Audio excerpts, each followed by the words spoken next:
Dans VIP cette semaine, c'est une femme d'exception que je vous invite à découvrir. D'habitude, nous avons des personnalités connues qui viennent révéler un peu plus de leur intimité. Cette fois-ci, vous ne la connaissez pas forcément, mais je peux vous assurer qu'elle a une sacrée personnalité. Elle a été la seule survivante d'un crash aérien alors qu'elle n'avait que 16 ans. Ses jambes ne répondaient plus et pour autant, elle est devenue la première pilote d'avion française handicapée. Elle a un moral d'enfer. Je vous présente Dorine Bourneton. Pardon, j'ai fait écorcher votre nom. Dorine, bonjour. Bonjour. Alors c'est vrai qu'on avait très envie de vous mettre à l'honneur dans cette émission parce que votre parcours est tellement incroyable qu'on s'est dit que vous alliez donner la pêche à tous nos téléspectateurs. Est-ce que je peux me permettre de préciser quelque chose? Bien sûr. Je ne suis pas devenue la première femme handicapée pilote d'avion, mais pilote de voltige, oui. Pilote de voltige, c'est ça qu'il faut Parce préciser. qu'il faut rendre quand même à Jacqueline Claire, voilà, qui, elle, a été la grande pionnière, la première femme handicapée pilote. Et donc, c'est Jacqueline Claire. Et elle m'en voudrait beaucoup si je lui volais son titre. Alors, je m'excuse auprès d'elle. Alors, vous êtes évidemment dans un fauteuil roulant, Dorine, qui est devenu votre compagnon de vie. Après l'avoir détesté, vous avez appris à l'apprivoiser. L'aérien et la passion aérienne, c'était bien avant votre accident. C'est papa qui vous a transmis cette passion. Toute petite, oui, parce que mon père, c'est une vraie encyclopédie. Il connaît tout, des histoires, des pionniers de l'aviation. Et à écouter justement ces louanges qu'il faisait sur les performances des machines et des hommes, eh bien, il m'a transmis son virus. Son virus par contamination, tout simplement. Voilà. Ouais. Et dès qu'il a commencé... Mon père est ambulancier et chauffeur de taxi, mais passionné d'aviation. Il a voulu commencer à prendre des leçons à l'aéroclub d'Auvergne. Et dès qu'il a débuté sa formation, je montais à l'arrière de l'avion comme ça. Vous faisiez le sac de sable, c'est-à-dire la personne qui est au fond de la carlingue, quoi. Des pilotes. Ouais. Sac de sable, et j'étais totalement émerveillée, découvrir ces paysages vus du ciel. Et puis j'étais toute petite, j'avais 8 ans, et je me sentais bien à l'abri dans le ventre de l'avion, au chaud, et je regardais ces paysages défiler sous les yeux. C'était magique. Et chaque vol est différent. Ça dépend de la météo, de la lumière du jour. S'il y a eu un orage, ça dépend de l'ensoleillement. Et j'étais fascinée. J'étais fascinée aussi par les dialogues, les échanges avec la tour de contrôle et ce vocabulaire si particulier. Mystérieux, donc. Et mystérieux. Et tout ça, ça me fascinait. Ça participait vraiment à la mythologie, on va dire. Le ciel est joli comme un ange. L'azur et l'onde communient. Je sors. Si un rayon me blesse, je succomberai sur la mousse. C'est de qui? De Rimbaud. Arthur Rimbaud, Bannière de mai. Vous le savez, puisque c'est ce que vous mettez en exergue de votre livre, Dorine Bourneton, Au-dessus des nuages, paru chez Robert Laffont, qui est un deuxième livre. Il y avait eu déjà un premier récit, attendez, je cherche le titre, La couleur préférée de ma mère. C'était aussi chez Robert Laffont en 2002. Un premier récit où je raconte plus, c'est plus l'accident et l'après-accident et mon combat pour que les personnes handicapées des membres inférieurs puissent accéder au métier de pilote professionnel. Et ce combat ayant abouti... Enfin, ça n'aura pas été facile. J'ai voulu raconter la suite de l'histoire. La suite de l'aventure. Alors c'est vrai qu'on va peut-être démarrer à cet accident pour que les gens sachent, vous avez l'habitude de le raconter, mais je vais vous demander de le faire encore une fois pour qu'on sache d'où vous partez, parce que, outre le fait que vous soyez une miraculée, il n'y a pas que ça. Il y a survivre à un accident, et puis il y a survivre à soi-même et se récupérer psychiquement, mentalement aussi, en plus du physique. Vous partez faire un vol, vous êtes 4 dans un avion. Oui, on avait rendez-vous avec nos héros, les pilotes de Canadair, sur la base de Marignane. Et oui, c'est ça, c'est que c'était une opportunité que vous ne pouviez pas louper. Unique, voilà, on ne voulait pas louper parce que, évidemment, rencontrer ces as de l'aviation, ce n'est pas quelque chose qui était courant. Il y avait vous, puis un jeune Mathias qui avait le même âge que vous. Un Mathias qui avait 1 an de plus que moi, mais qui, la veille, venait fêter ses 17 ans et son brevet de pilote. Il l'avait obtenu la veille, et ce vol était la récompense que lui faisaient ses parents pour son anniversaire. Et donc, le matin, on se retrouve tous à 7h30 du matin. Il fait encore nuit, il fait très froid. Et on se donne rendez-vous auprès du prévisionniste pour prendre la météo du jour. Et là, ça pour coince. savoir si le vol pourra avoir lieu. Et là, on se doute que ça va coincer parce qu'on voit bien alentour qu'il ne fait pas beau. Il ne fait pas beau, il y a des nuages. Et pour nous, qui sommes des pilotes VFR, qui faisons du vol à vue, les nuages, c'est dangereux. Comme VFR, ça veut dire vol à vue?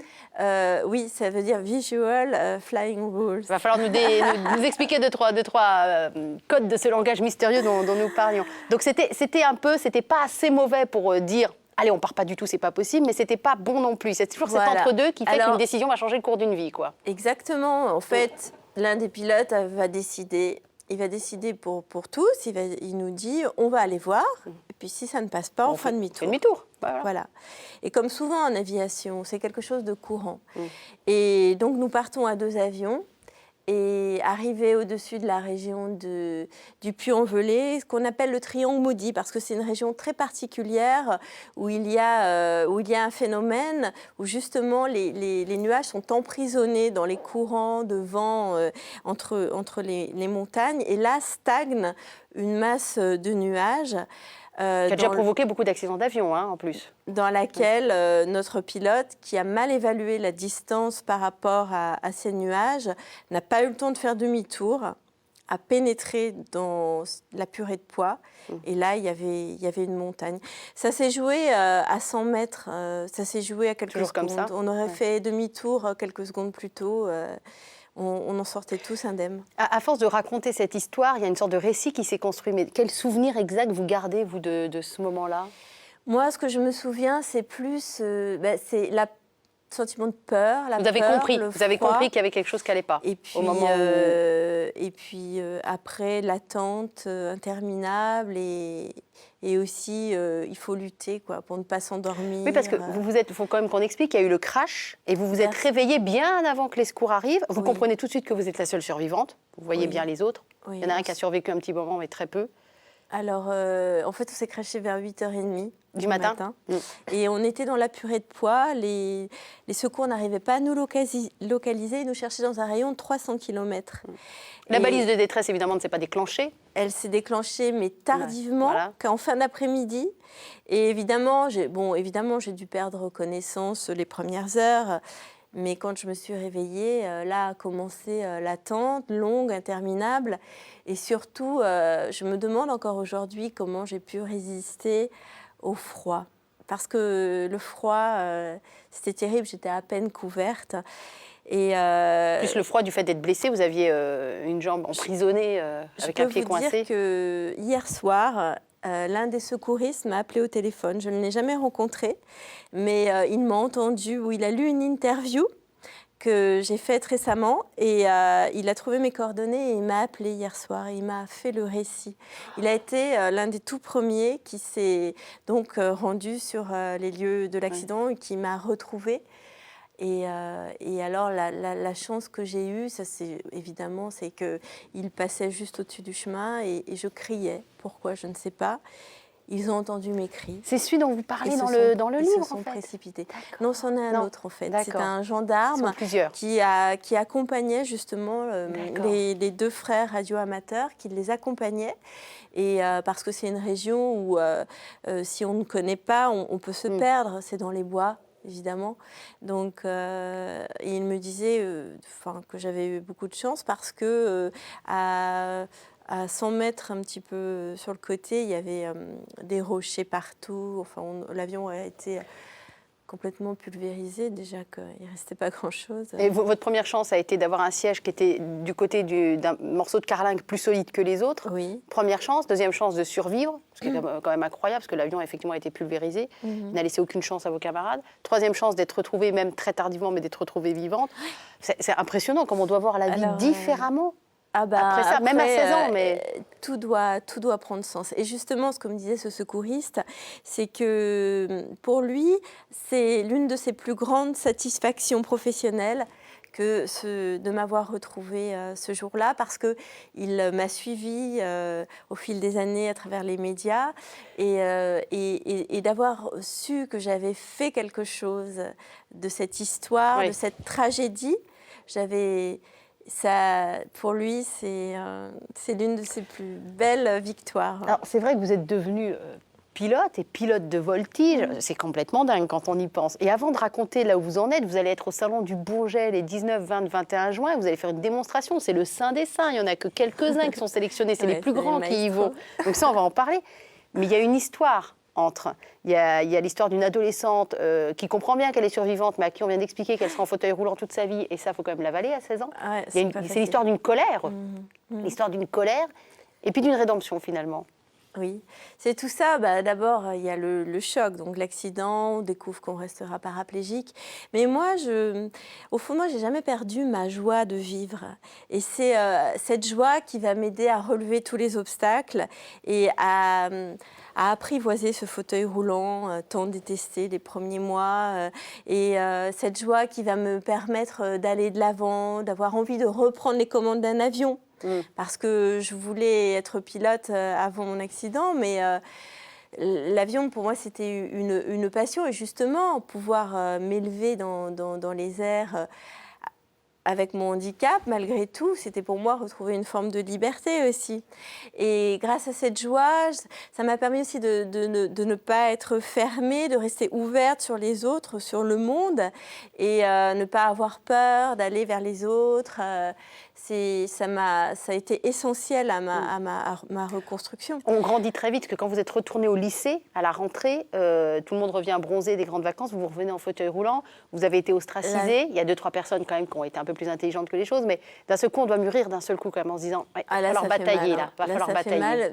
Et ce qui est le plus douloureux pour moi, c'était d'entendre finalement, parce que pour mes amis, et c'est normal, leur vie n'avait pas changé, tout continuait comme avant, mais pour moi, entendre le récit de leurs vacances ensemble ou de leur sortie, c'était insupportable. Donc j'ai fait le choix de mettre de la distance et de m'effacer. Parce que je me disais que pour pouvoir accepter ce handicap et le faire accepter par les autres, mais surtout que moi je puisse l'accepter, il fallait que je reconstruise mon univers, que je m'éloigne de mes amis pour renaître ailleurs, dans une autre ville, dans un autre contexte, avec un autre environnement. Donc j'ai pris de la distance, j'ai quitté mon village de Noir-Étable. Et lorsque j'ai su qu'il existait des avions équipés de commandes manuelles de pilotage, à Paris, au Mureau, à l'aéroclub Paul Vélair, mais aussi à Toulouse. Ouais. Je suis partie à Toulouse justement pour renaître, pour pouvoir renaître et exister. Sous le regard d'une mère qui ne comprend pas grand-chose à sa fille, déjà cette passion pour l'aviation, mais surtout qui se dit à 19 ans, toute seule, handicapée, dans une ville telle qu'elle ne connaît pas, un appart qu'elle va gérer toute seule, et évidemment reprendre des cours de pilotage, et vous l'avez fait. Et ma mère était très, très angoissée, mais mon père, tout heureux de voir que sa fille rebondissait, qu'elle se prenait en main. Et ça m'encourageait beaucoup, parce que c'était important pour moi, dans les yeux de mon papa, voir qu'il pouvait ressentir de la fierté pour sa fille. Il ne l'a pas exprimé tout de suite, mais c'est venu quelques années plus tard. Excusez-moi de vous poser cette question, Dorine Bourneton, vous avez quel âge ? 40 ans. D'accord, donc on a le même âge. Vous savez, quand j'étais petite, je regardais un dessin animé, j'avais une héroïne, c'était Clémentine. Vous vous souvenez de ce dessin animé? Vous avez dû le voir. Cette petite fille handicapée en fauteuil roulant qui, dans ses rêves, partait voler. Écoutez, c'est exactement votre histoire. J'ai l'impression de la voir grande devant moi. Et c'était mon héroïne de dessin animé. Je suis sûre que ça parle aux téléspectateurs de notre génération. Vous regarderez sur Internet. Oui. Voilà, c'est votre histoire, mais voilà, on est 30 ans plus tard. C'est la réalité. Elle a 10 ans et c'est la réalité. Il y a aussi, ce que j'ai beaucoup aimé en lisant votre livre, Au-dessus des nuages, c'est une manière de vous reconquérir a été de dire, bon, un fauteuil, c'est moche, d'accord, mais moi, je vais rester féminine. Et de vous accrocher à cette féminité, de mettre des talons hauts. C'est pas parce que je suis en fauteuil, je suis pas obligée. Je peux être sexy, je peux être jolie, je peux être. D'ailleurs, on le voit très très bien. Ça a été cette manière de se raccrocher à la femme que vous êtes. Je crois aussi que quand on a un handicap et qu'on arrive à l'apprivoiser, à le gérer, finalement, on se rend pas compte qu'on est handicapé. Et moi, au fond de moi, je ne suis pas une personne handicapée. Alors évidemment, il y a quand même des ajustements à faire. Il faut quand même pas, il faut quand même être réaliste. Quand un lieu n'est pas accessible, je ne peux pas y accéder parce que je suis handicapée.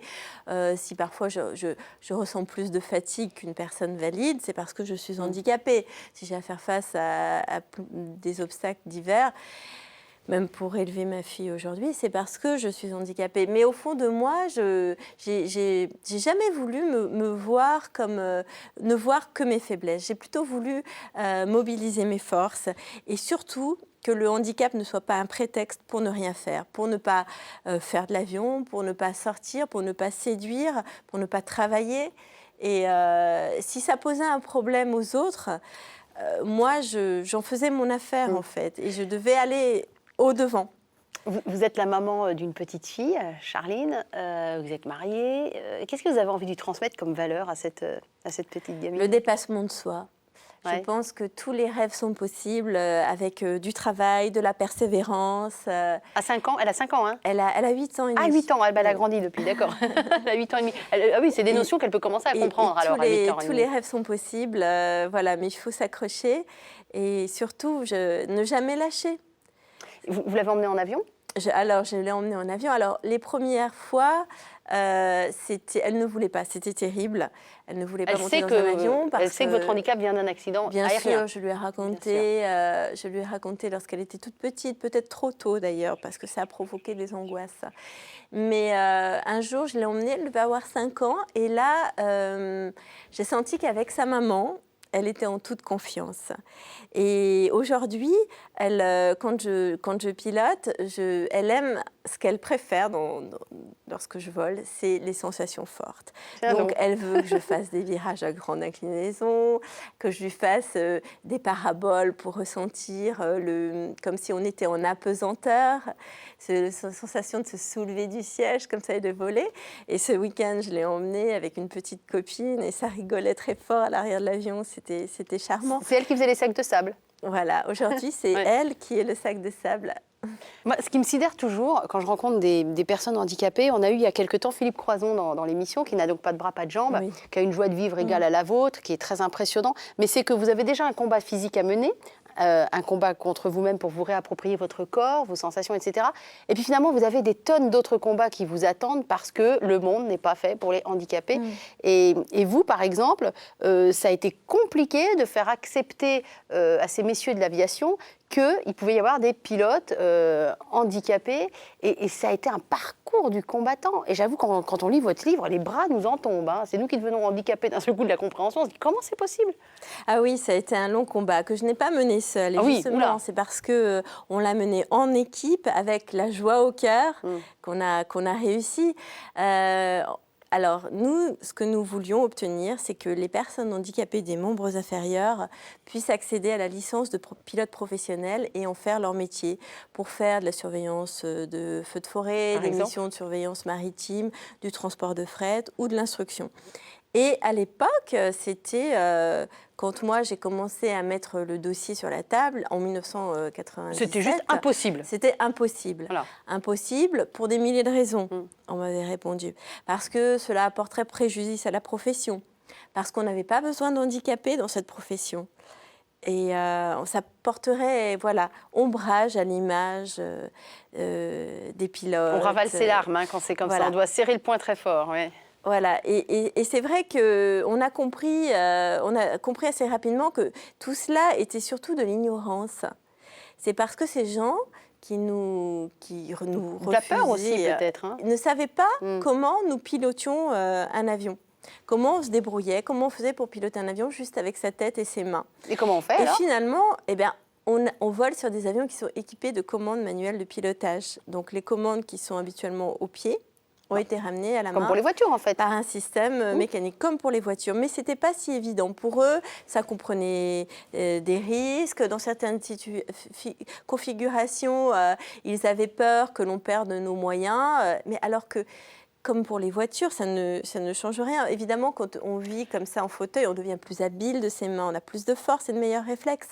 Alors, au départ, ce qu'on a fait, c'est que Donc moi, j'ai participé au Tour aérien des jeunes pilotes en 96. Et là, c'est vraiment une compétition où on n'est que des jeunes pilotes entre 18 et 23 ans et on est les meilleurs. Et la plupart des pilotes vont devenir pilotes professionnels. Valide ou handicapé, c'est sans distinction. En fait, c'était la première fois qu'un pilote handicapé D'accord. était sélectionné pour y participer.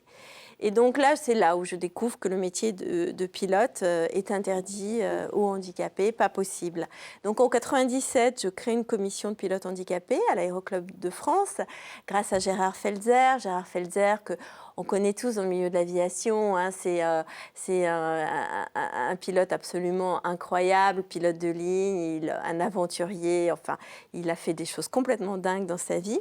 Et Gérard me dit, si tu veux être entendu, il faut que tu rassembles des gens autour de toi. Et ce que vous avez fait, c'est un combat qui a duré plusieurs années, mais vous parlez de cet homme-là en disant c'est une légende. C'est vrai que dans l'aviation, il y a des légendes. Il y a des légendes. Vous en avez rencontré, oui. Vous êtes en train d'en devenir une, à votre corps défendant, à tel point qu'on vous a appelé assez rapidement Mère Mosette. Mère Mosette. C'est mon père qui m'a. C'est très joli. C'est très mignon, c'est charmant. Mais vous avez conscience aujourd'hui qu'en devenant, vous aussi, à votre manière, et j'ai bien compris à votre corps défendant, une légende, vous êtes porteuse de valeurs, vous êtes porteuse d'un combat, vous êtes porteuse de tout un tas de choses qui doivent vous dépasser sans doute un peu aussi.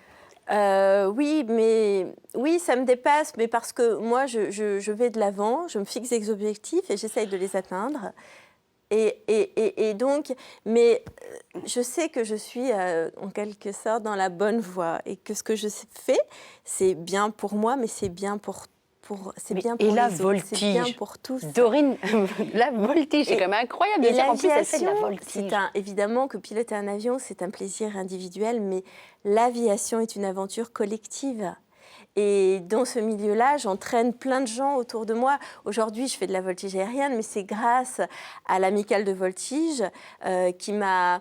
Et tous ces ingénieurs, ces mécanos, ces techniciens qui m'ont accompagnée, qui ont équipé pour moi un avion de voltige. Régis Alajoanine a équipé un avion de voltige pour moi. Aujourd'hui, je suis formée par un jeune instructeur qui a 26 ans, qui est champion du monde de voltige en plein air. Et donc j'entraîne des gens autour de moi et j'ai envie que Handi Voltige aérienne devienne un projet qui soit un petit peu, qui soit un petit peu le projet qui prouve qu'on peut être handicapé et relever des défis qui pour beaucoup paraissent impossibles et que finalement l'aviation est un milieu où justement les handicapés ont leur place, peuvent jouer un rôle et avoir des métiers. Oui, mais excusez-moi, Dorine, de la voltige, vous n'avez pas peur du crash? Vous qu'en avez déjà connu un, à quel moment vous arrivez à ôter cette peur qui doit revenir quand même? Alors, je vous avouerai que... mais j'en parle avec mon instructeur, il ressent les mêmes peurs que moi. Évidemment, tout pilote, surtout en voltige, quand il monte dans son avion, ressent une peur. Oui. Je vole aussi avec une jeune élève pilote, Pascaline. Elle a le même âge que moi et elle est au même niveau que moi. Et toutes les deux, on s'encourage parce qu'avant chaque vol, on a peur. Mais on apprend à dominer cette peur, à la dépasser. Et la voltige, justement, si l'apprentissage est aussi long, aussi rigoureux, aussi exigeant, c'est parce que c'est un risque, justement, le risque est piloté, le risque est maîtrisé. Et donc, si vous voulez, quand déjà, bon, moi je suis au sein d'une équipe il y a des mécanos, des ingénieurs, donc les avions sont vérifiés, ils sont au top niveau. Quand je monte dans l'avion, tout est vérifié, on vérifie tout plutôt 2 fois qu'une. Ensuite, quand l'avion décolle, s'il y a quoi que ce soit, une panne, on sait comment atterrir dans un champ. On sait comment sauver sa peau. Et ensuite, la voltige, on prend suffisamment de hauteur pour quand on rate nos figures. C'est un petit peu comme la voltige dans le cirque. Au début, on fait avec un filet, quoi. Là, c'est pareil. Nous, notre filet, c'est la hauteur. On prend beaucoup de hauteur. Et si on rate nos figures, et au début, Dieu sait qu'on les rate souvent, eh bien, on a de quoi se rattraper. Ah bah dites voir, je bois vos paroles. Non mais on boit vos paroles, c'est... Mais pour une personne qui vit en fauteuil roulant, qui est donc un peu prisonnier du carcan du fauteuil, pouvoir retrouver cet espace de liberté, C'est comme si on fait corps en plus avec sa machine quand on est dans le ciel. Donc on a l'impression d'être une ballerine et de danser dans le ciel. C'est absolument merveilleux de pouvoir retrouver cette liberté dans les 3 dimensions et tout en ayant la satisfaction aussi de maîtriser, d'avoir appris à maîtriser une machine aussi complexe. Et ça, c'est un sentiment qui donne vraiment confiance en soi. Et la voltige, je vous disais tout à l'heure, c'est un long apprentissage et qui se fait par paliers. Et à chaque palier que l'on franchit, parfois les paliers sont plutôt plus ou moins longs à franchir ou difficiles, mais chaque palier qui est franchi, c'est vous imaginez la satisfaction que ça nous apporte, le bonheur. Vous en parlez, c'est très intéressant, comme d'un art. Alors, je vais vous présenter un artiste qui, lui aussi, tutoie les étoiles et le ciel d'une autre manière. Vous allez voir, il s'appelle Paul Chalambelval. Il va venir nous rejoindre. Il est vitrailliste.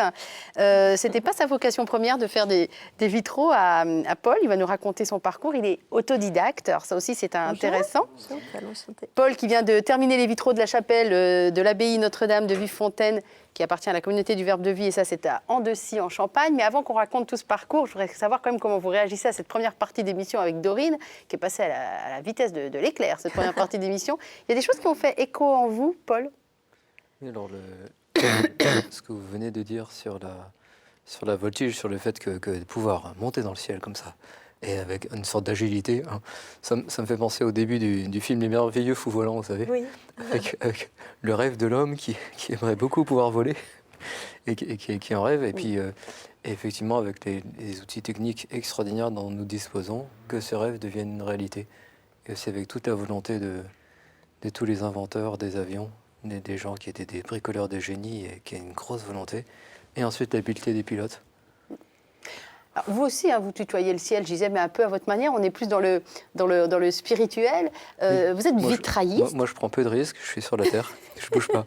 Au contraire, il faut être bien sur terre et très patient et calme. Alors, Ceci dit, calme aussi pour les avions. Racontez-nous, avant qu'on aille voir un peu votre travail pour l'abbaye Notre-Dame de Villefontaine, racontez-nous un peu comment on devient vitrailliste alors qu'on sort d'Assas. Ça, j'avoue que ça me surprend et ça m'intéresse. Alors, Petit, vous vous êtes pas dit un jour je ferai des vitraux. Exactement. Ce qui est important, c'est que souvent les gens me disent, ils passent à l'atelier et ils me disent « Ah, c'est chouette, c'est agréable de pouvoir comme ça travailler dans sa passion. Et j'aime pas qu'on me dise ça, je les reprends toujours en disant « C'est pas une passion, c'est une vocation. » C'est-à-dire, sur le plan étymologique, vocation, donc c'est la voie, ça vient de quelqu'un d'autre. Comme Dorine qui dit « Je suis dans ma voie ». J'étais à ça, donc je faisais de droit de la famille, ça m'intéressait beaucoup. Et puis autour de moi, les autres étudiants ont discuté beaucoup. Et comme le droit, c'est le mystère de la justice, il y a quelque chose d'autre qui dépasse l'homme, qui est transcendant, de l'homme qui cherche la vérité et ce qui est juste pour guider ses actes. Et puis donc on parlait aussi de religion. Pour moi, ça ouvre au mystère de Dieu qui est là. Vous êtes d'origine... Alors, moi, je suis catholique. Catholique. Je dirais je suis vraiment tombé dedans quand j'étais petit parce que mes parents... Ils se sont vraiment occupés, mes parents sont vraiment chercheurs de Dieu, tous les deux. Ils se sont beaucoup occupés de nous petits. On a été bercés 2 fois, depuis tout petit. Combien d'enfants 7 enfants. D'accord. Je suis numéro 3. Voilà. Et en fait, parlant de... Du coup, j'ai des amis à ça qui me disaient, un jour, tu voudrais pas devenir prêtre? Alors je fais, pourquoi pas? Je me dis, peut-être que c'est un appel du Seigneur. Et donc, on a été voir l'évêque, et puis il m'a envoyé... faire une année d'approfondissement spirituel à Versailles, qui est à la maison Saint-Jean-Baptiste. Et là, j'ai passé une année merveilleuse. On était 15. Aujourd'hui, ils sont presque tous ordonnés prêtres. Mais pas vous. Mais pas moi. Parce que moi, au cours d'un passage à Chartres, je me disais, je me suis jamais assumé. Bon, j'ai une scolarité assez catastrophique. J'ai beaucoup redoublé. Et je me suis dit, mais je me suis jamais assumé. J'ai toujours été à la charge de mes parents. Et il faudrait que je gagne ma vie du travail de mes mains, comme un homme, quoi, avant de faire quoi que ce soit. Et du coup, à la fin de l'année, lors de la Saint-Pierre-Saint-Paul, pour ma fête, tous me souhaitaient, me mettaient des petits mots sur une grande carte qu'ils avaient fait. Ils m'ont offert une boîte de peinture à l'huile, vous voyez, c'était pas le droit. Parce que j'étais décorateur dans la maison cette année-là, et que ce que je voyais, c'est que j'apportais de la joie par le dessin et les couleurs, et pas par le droit, qui au contraire, avec la morale, pose un peu problème. Parce que quand on est juriste, c'est un peu mon patron Saint-Paul qui dit la loi et la grâce. Au début, c'est le zèle farouche de la loi, où on fiche, où on juge, etc. J'étais quand même un peu touché par ça. Et au contraire, dans le dessin, ça apportait de la joie à tout le monde. Ils me disaient tous, tu as un talent d'artiste, comment est-ce que tu pourrais le mettre au service des autres? Il faudrait que tu réfléchisses à ça. La révélation est passée par une boîte de peinture, alors, oui. Voilà. Et le regard des 15 amis avec lesquels je venais de passer presque un an.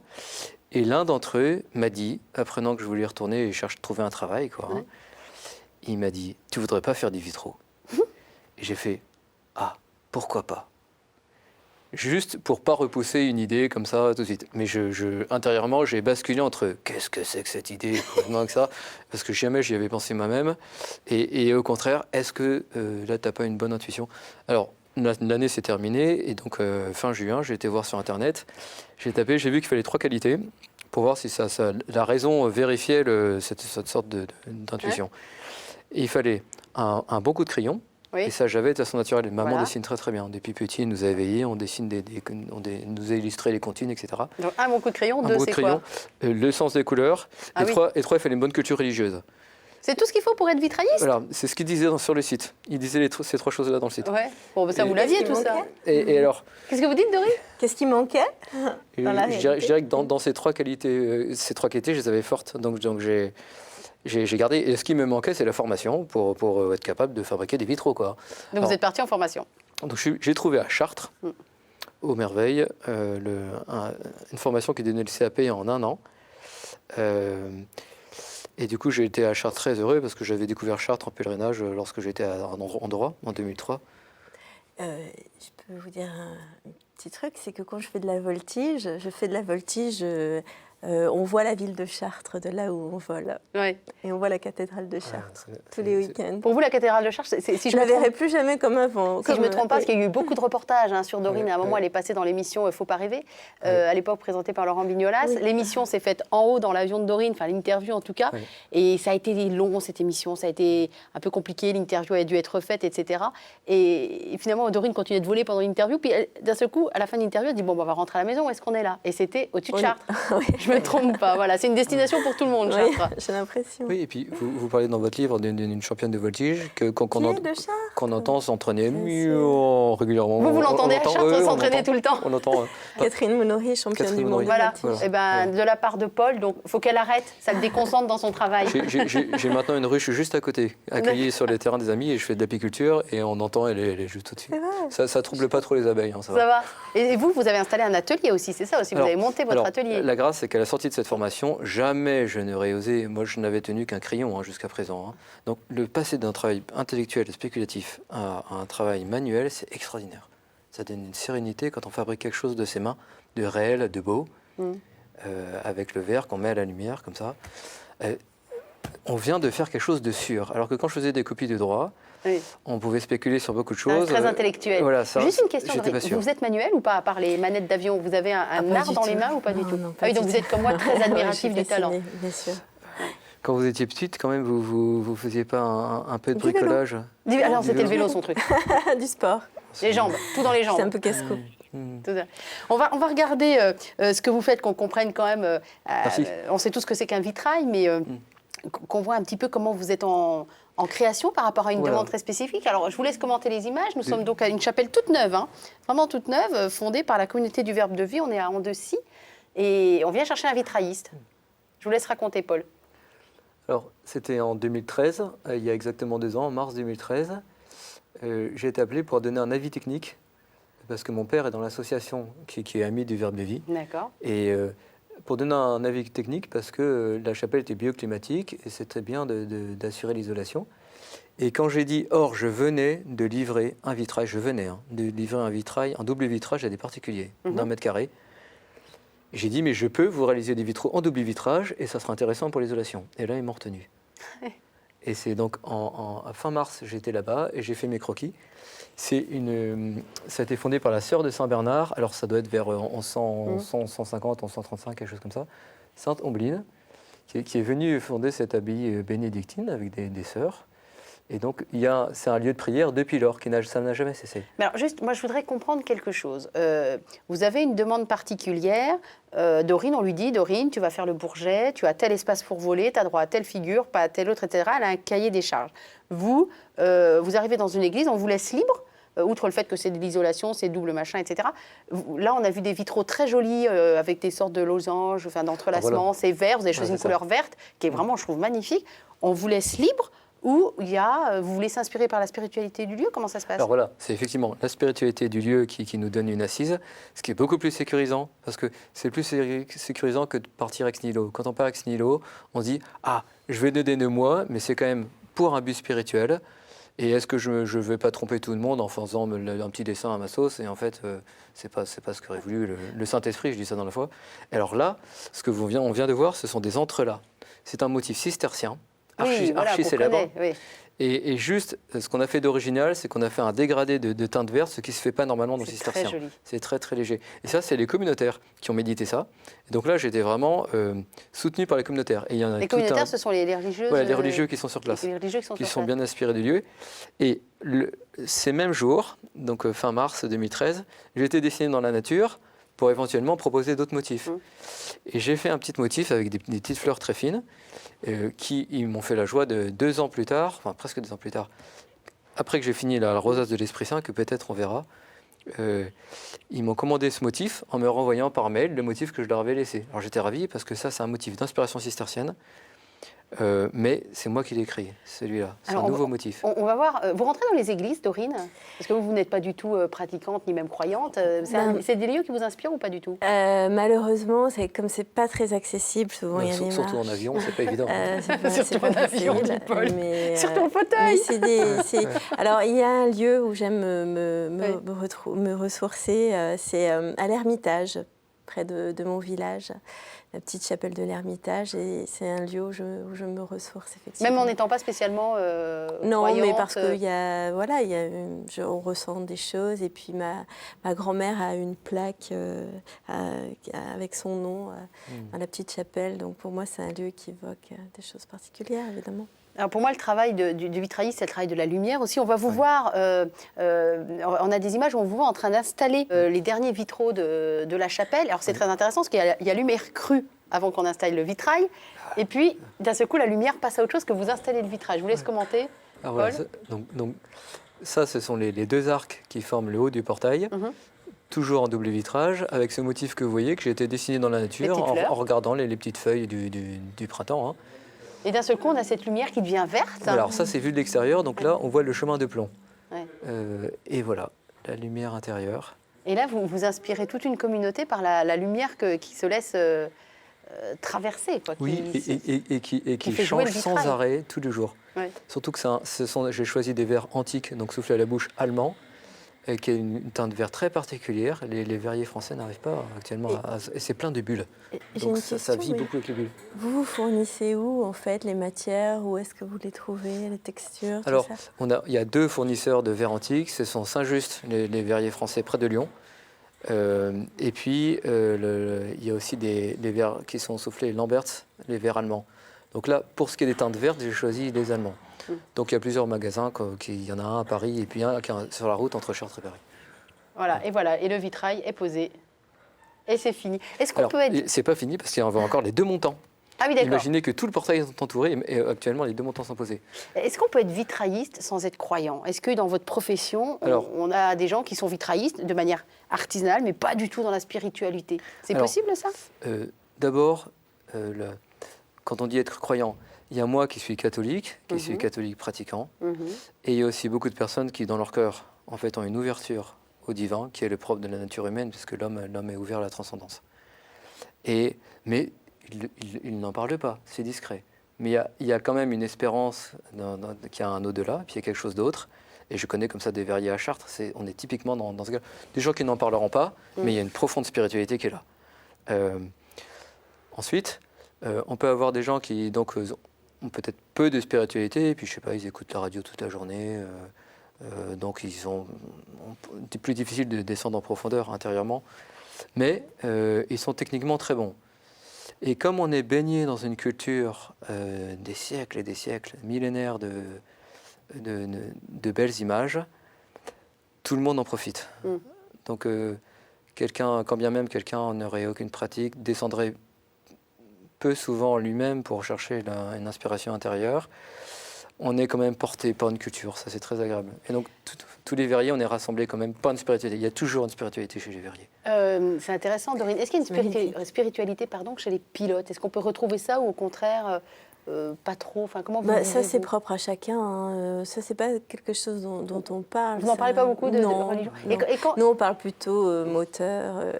Et quand Paul dit descendre en Oui. soi-même, vous avez, vous, une pratique, que ce soit qu'on peut appeler de la prière ou de la méditation, ou est-ce que vous êtes allé à 16 ans au fin fond de vous-même, ça c'est sûr, mais est-ce que vous avez ce genre de réflexion intérieure? Non, moi, je vais plutôt à l'extérieur, justement. Je sors de moi-même pour me dépasser, pour aller vers les autres.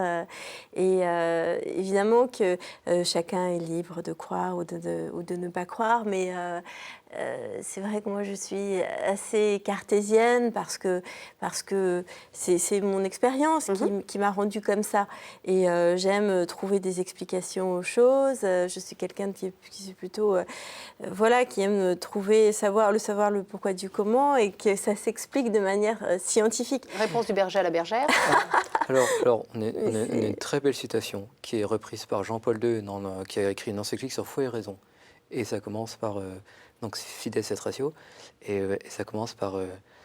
la foi et la raison sont comme les deux ailes qui nous permettent de nous élever vers la vérité. C'est très beau. Donc c'est important, C'est l'image est une très vraie importante. Ah oui, les deux ailes, ça lui parle à Voilà. Dorine. Hein. C'est très important parce que les deux ailes, il ne faut pas qu'il y en ait une qui soit plus courte que l'autre. Donc il faut qu'il n'y ait pas plus de foi que de raison. Quand il y a trop de foi et qu'on met un peu de côté la raison, c'est dangereux, ça s'appelle le fidéisme. Et quand il y a trop de raison, ça se dessèche. Quand il n'y a que la raison, que le comment, qu'un enchaînement de cause à effet qui explique le monde, c'est insuffisant aussi. Donc la foi et la raison sont très complémentaires. Et surtout, il faut pas penser que je vais rentrer dans la foi, donc je vais arrêter de me poser des questions sur le comment. Ça, c'est une grosse erreur. Il faut absolument qu'on réfléchisse, qu'on pose des questions et qu'on cherche à comprendre. Parce que si on a reçu une intelligence qui nous est quand même donnée comme personne créée, c'est bien pour qu'on s'en serve. Donc ça, c'est très important. Dans votre démarche de raison, c'est excellent. On a une philosophe qui s'appelle Edith Stein, qui était religieuse, qui était juive d'abord, et puis qui, vers 30 ans, s'est convertie, un peu avant. Et elle disait, pendant 15 ans, j'avais totalement perdu la foi juive de mes parents. La recherche de la vérité a été ma seule prière. Ça, c'est très important. Quelqu'un qui cherche la vérité, il est sur le chemin vers Dieu. Que ça soit une vérité scientifique, qu'il étudie la matière, qu'il étudie une perfection au niveau de maniement comme l'aviation, on est tout à fait en route vers Dieu. Ah, alors Dorine découvre qu'elle est en route vers Dieu, elle ne le savait pas. Ça vous parle, ce genre de discours, quoi, de conversation? C'est plus que du discours, là. C'est très beau, oui. Je répète ce que dit vraiment l'Église, hein. C'est le pape qui dit ça. Hein. Donc On a tendance à avoir une vision d'église très caricaturale et à ne pas aller approfondir les textes. Hein, mais bon, peut-être plus tard, j'aurai une autre approche, mais c'est vrai que pour l'instant, je suis plus dans l'action. Là, n'empêche pas l'autre. Quand elle a raconté... Justement, et puis surtout, il faut qu'on se complète. S'il n'y avait que des contemplatifs, on ne mangerait pas beaucoup le matin. On ne volerait pas très haut non plus. On racontait que vous alliez faire le Bourget, j'aimerais qu'on en parle quand même. Vous l'invitez, hein? Vous le sortez de ses vitraux, vous le sortez de Chartres, vous l'emmenez au Bourget. Vous venez avec Catherine. J'étais une fois invité par mon père au Bourget. Mon père aimait beaucoup l'aviation, il aurait bien voulu. Moi aussi, je l'ai fait le Bourget une fois enfant, c'est impressionnant quand même. C'est impressionnant, très impressionnant. Même quand on n'est pas passionné par l'aviation, c'est très prenant. Il y a le fleuron, tout le fleuron de l'aviation. Et donc, vous y allez. Donc, vous avez été coopté pour faire de la voltige, en fait. En fait, le Bourget, depuis 2003, il y a un créneau qui est offert aux pilotes handicapés. Donc le premier à avoir présenté un avion au Bourget, c'est mon binôme, mon ami de toujours, qui est Guillaume Ferral. Et donc en 2011, il m'avait laissé sa place, puisque j'avais présenté un avion en vol, mais pas en voltige. Et là, cette année, je me prépare justement pour faire une démonstration, parce que nous ouvrons la voie, Guillaume et moi. En France, il n'y a jamais eu de pilote handicapé de voltige. Donc là, nous sommes les deux premiers. Nous sommes là pour démontrer que c'est possible. Et le meilleur moyen de le montrer, de le démontrer, c'est de le montrer en public. Et au Bourget, il n'y a pas plus belle vitrine que... Ah oui, surtout pour le grand public, oui. Mais prenez votre main et expliquez-moi ce qu'il va faire, votre avion. Ça va ressembler à quoi, les figures, Dorine? Ah ben, Décoller. non, mais ne vous y méprenez pas, je suis encore une débutante, donc ça va être de la voltige, ce qu'on appelle premier cycle, Ah mais la voltige basique, c'est-à-dire, vous me faites rire, des tonneaux, ah oui, c'est on tourne basique ça, sur les son tonneaux. axe, D'accord. des boucles comme ça, D'accord, tête ouais. à l'envers, Ouais, des c'est basique. renversements. C'est super basique. On tourne sur l'aile comme ça. J'ai Et déjà on mal au cœur. éprouve un sentiment de légèreté, de liberté qui est merveilleux. Ce qu'on appelle un looping, c'est le rond comme ça? Oui. Ouais. D'accord. Voilà, mais ça c'est très simple à faire, c'est ce qui est le plus facile. Après, ça peut être des retournements sur 45 degrés, voilà. Et puis, ce qu'il faudra, c'est surtout enchaîner ces figures, hein, qu'il n'y ait pas que ce soit enchaîné, qu'il n'y ait pas de temps mort entre les deux figures. Et la difficulté pour moi, c'est que je vais devoir les faire à une attitude qui est plus basse Oui. que celle où Il y a- je m'entraîne. Ah oui. Périmètre très délimité, ouais. Voilà. Ah oui, vous parliez de la boxe là, dans C'est le le livre. boxe. Ça, j'ai lu Mm. le passage Sous du lequel boxe. voilà, Compliqué. il faut- Hein. oui. Ouais. Mais ça vous apporte quoi quand vous allez atterrir, stressant. parce que vous avez déjà fait ce genre de choses, quand vous allez atterrir, vous vous sentez comment à l'intérieur de vous? Mais j'ai Après, je pose la même l'impression question à de- Paul une fois qu'il a posé un vitrail. Ah bah c'est le bonheur absolu parce que c'est l'impression, quand je vole, je ne suis pas seule. Il y a toute une équipe qui est derrière moi et j'ai le sentiment de représenter toute une communauté de pilotes handicapés qui se sont dépassés pour pouvoir s'épanouir à travers la pratique du pilotage. Et je représente toute cette communauté, donc cette joie, cette satisfaction, je la partage et elle est démultipliée puisque je la partage avec tous mes amis. C'est une Et- joie pure, en fait. Ah oui. C'est vraiment ça. Je ressens même, je vous avouerai que quand je vole, je ressens même une forme d'ivresse. D'ivresse, tellement l'émotion est intense, c'est de l'adrénaline. Et vous avez ces émotions-là, vous aussi, dans votre pratique du vitrail, Paul? Non, parce que c'est pas du tout pareil. Parce que tout va être beaucoup plus lent. Ouais. C'est très long. Sur la rosace qu'on voit en dessus, il y a 284 heures de travail. Sur les entrelacs cisterciens, il y en a 400. Et c'est un travail silencieux, à longueur de temps. Mais la jubilation, elle est là quand même. Et alors, en fait, au moment où on va poser le vitrail, il y a quelque chose largement qui nous dépasse parce qu'avec tout ce temps additionné, on a fait une grande œuvre. Et il y a une crainte, ça je dirais qu'il y a une crainte jusqu'au bout. Jusqu'à ce que ça soit posé, bien posé, il y a une crainte, mais qui est bonne, hein, parce que ça aiguillonne à être vigilant jusqu'au bout. Une crainte de le casser. Du crash. Une crainte que Du ça soit crash de crash. vitrail. une crainte que ça soit brisé. Mm. Et si c'est brisé, surtout qu'on a des délais et que les délais, genre je suis toujours très court sur les délais, c'est juste à chaque fois. Le portail, je l'ai posé la veille de l'inauguration. Oui. Mais une fois que c'est posé, pouvoir regarder, et en particulier pour la rosace, c'était très fort avec la colombe de l'Esprit Saint. Une fois que cette colombe a été posée, Inspirée de je me celle de dis, Saint-Pierre de ça a Rome. été hein. incroyable. J'ai eu une paix. D'habitude, j'ai des problèmes de sommeil. Je me réveille dans la nuit. Et là, après être rentré de ça, tout à coup, j'ai constaté que je faisais des nuits de bout en bout. Ça a fait une profonde sérénité intérieure, même au niveau de l'organisme, en fait. Qu'est-ce que vous avez tous les deux, puisque notre émission va se terminer d'ici 3 petites minutes, qu'est-ce que vous avez compris de la vie, tous les deux? Vous avez des vies extrêmement différentes, radicalement différentes, j'ai envie de dire. Qu'est-ce que vous en avez compris, Dorine? Qu'est-ce qu'elle vous a appris, cette vie, en 40 ans? Alors, moi, ce que je pourrais dire, c'est que finalement, on a tous des atouts en nous, qu'on soit valide, handicapé. Et le handicap, en fait, on a tous des handicaps aussi. Et on peut apprendre à les apprivoiser, à vivre avec, à les dépasser. Et ces atouts, il faut aller les chercher, il faut aller les explorer et pour les laisser s'épanouir. Et voilà, et ensuite nous épanouir nous-mêmes. Mais souvent les jeunes aujourd'hui se trouvent en difficulté parce qu'ils doutent d'eux-mêmes. Voilà, mais il faut vraiment aller chercher, savoir exploiter ces atouts que nous avons, nous, que l'on a tous, qui que l'on soit. Et la richesse de la vie, c'est aussi la diversité. Alors, un discours qui, dit par vous, prend tout son sens et tout son poids. Alors, la même question, Paul, qu'est-ce que vous avez compris de la vie? Je vous vois très en méditation pour répondre à cette question. En commençant cette vie d'artiste, d'abord j'ai appris à beaucoup demander, parce que je n'avais rien au départ, et j'allais toujours mendier quelque part des bouts de verre aux voisins qui m'ont pris en affection, qui sans je me rends compte très bien, en fait, m'avaient sous leur protection. Et cette protection n'a jamais fait défaut pour démarrer. J'aurai bientôt 6 ans d'atelier.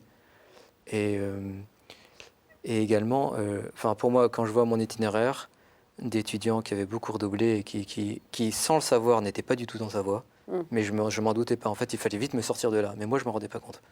Je me rendais pas compte. Pour moi, il y a une parole qui me frappe beaucoup dans les évangiles, c'est le Fils de l'homme est venu chercher et sauver ce qui était perdu. Donc, il m'a pris, il m'a mis ailleurs, dans un endroit où jamais je n'ai pensé aller, où pourtant j'avais du talent, un talent qui était là, qui attendait, qui était un peu enfoui et qui attendait. Et que pour servir, pour être heureux, c'était pas par le combat du droit, par le combat du droit d'affirmer une norme que j'allais servir les autres et trouver ma propre joie, mais c'était en servant les autres par la beauté, par la générosité, le travail de l'art. Et puis tout ça, ça conduit au réel en fait. J'étais beaucoup dans ma tête et le travail d'artisan, on est enfoncé dans le réel. Et on découvre la vérité, la joie dans la réalité, par un travail humble, très concret. Je vous remercie infiniment tous les deux, Paul Challant-Belval, Dorine Bourneton. C'était une rencontre sans doute un peu improbable pour vous deux, mais moi que j'ai trouvé très très riche. Et chacun dans vos univers, vous nous avez apporté une vraie richesse de témoignages et de vie, vraiment infiniment. Merci beaucoup. Je vous souhaite un très bon salon du Bourget, Merci. Dorine. Je vous souhaite plein de belles réalisations à vous qui démarrez quelque part votre vie professionnelle, Paul. Merci beaucoup. Merci à tous les deux. Très bonne continuation.